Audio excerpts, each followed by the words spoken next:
Kalau kamu kreator kecil, saya mau jujur buat kalian semua. Di tahun 2026 itu bukan tahunnya trik cepat viral. Bukan. Nah, selanjutnya saya ingin kasih tip and tricksnya untuk menjalankan roadmap ini. Itu gimana sih untuk kreator kecil utamanya? Jadi yang akan saya pertama jelaskan adalah bahwa teman-teman harus tahu bahwa struktur konten yang ideal itu seperti apa sih? Ya, untuk di 2026, terutama untuk kreator kecil. Ada komposisi yang teman-teman harus terapkan. Sekali lagi, saya disclaimer, komposisi ini bukan 100% benar, tidak. Tapi boleh dijalankan, boleh tidak, silakan. Karena di 2026, komposisi ini cukup realistis, sangat realistis. Nah, teman-teman kalau bikin konten, itu kamu kontennya dibagi 3. Ada namanya konten utama, ada namanya konten penghubung, ada namanya konten eksperimen. Ini gimana porsinya? Porsinya yang pertama 60% itu di konten utama, 25% itu di konten penghubung, dan 15% di konten eksperimen. Nah, ini jenis konten apa sih? Disebut dengan konten utama. Itu biasanya karakternya dia evergreen, everlasting, jadi tidak mengenal waktu, dan value-nya sangat kuat. Biasanya jenis-jenis konten ini ciri khasnya itu dia edukatif, kemudian banyak insight-nya, kemudian berstorytelling. Jadi ini yang sering disebut dengan konten utama. Nah, kalau konten penghubung itu biasanya sifatnya opini, kemudian dia reflektif, terus dia biasanya menceritakan pengalaman pribadi. Teman-teman bisa amati deh konten-konten yang saya bikin, itu pasti ada 3 konten yang saya sebutkan ini. Lalu konten eksperimen. Konten eksperimen itu biasanya adalah konten yang biasanya bikin format baru, punya angle yang berbeda, angle baru juga. Terus biasanya dia ngetes ide, testing ide. Untuk yang 3 ini belum saya lakukan, belum. Tapi kalau teman-teman mau terapkan silakan, terutama untuk teman-teman yang masih menjadi kreator kecil. Nah, 3 hal ini menjadi tips, menjadi trik yang bisa diterapkan. Kenapa sih saya harus sampaikan tips ini, komposisi konten di 2026 yang realistis ini?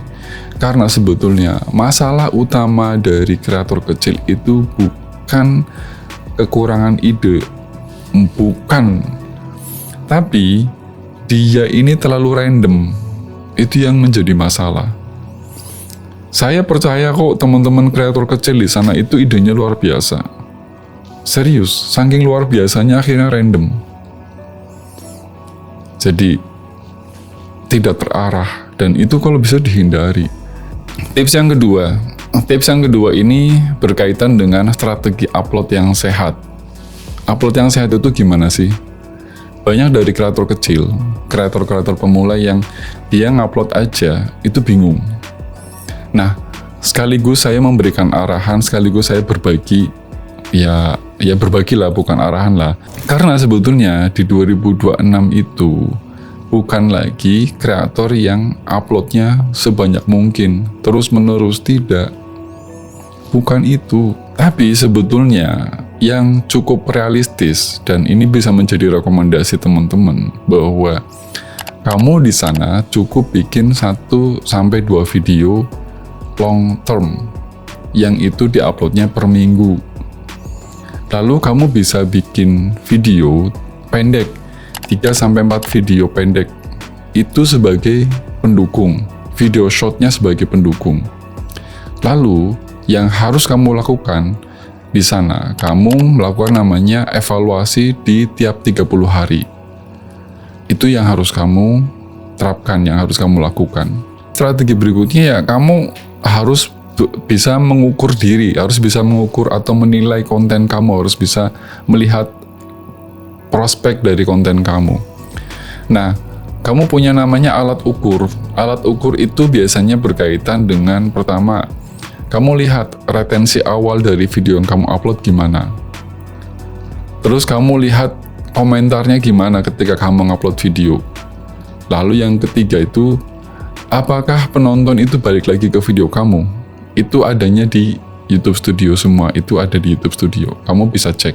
Kamu jangan pernah mengukur konten kamu dengan indikator ini. Pertama, konten itu viralnya sangat cepat. Itu jangan menjadi tolak ukur, jangan. Yang kedua, kamu jangan pernah menyamakan views kamu dengan channel besar. Jangan, nggak bisa. Nggak imbang gitu loh. Jangan. Ya kamu jadi diri kamu sendiri aja. Gitu. Terus kamu jangan pernah melakukan namanya perbandingan yang nggak sehat. Perbandingan yang nggak sehat seperti apa? Ya tadi kamu belajar ke kreator lain, kemudian belajar ke saya, terus kamu membandingkan. Akhirnya kamu bingung sendiri, itu namanya membandingkan tidak sehat. Kamu jadi bingung, gue mau kemana ya, aku mau kemana ya. Nah itu teman-teman. Sekarang, kesimpulan besar ini menjadi mindset utama teman-teman di sini. Mindset para kreator kecil yang di luar sana. Jadi di 2026, kreator kecil yang bertahan itu bukan kreator yang paling jago, bukan. Tapi adalah kreator yang paling tahan banting. Untuk kreator kecil, pegang ini. Pertama, growth itu pasti naik turun. Kedua, sepi itu sesuatu yang normal.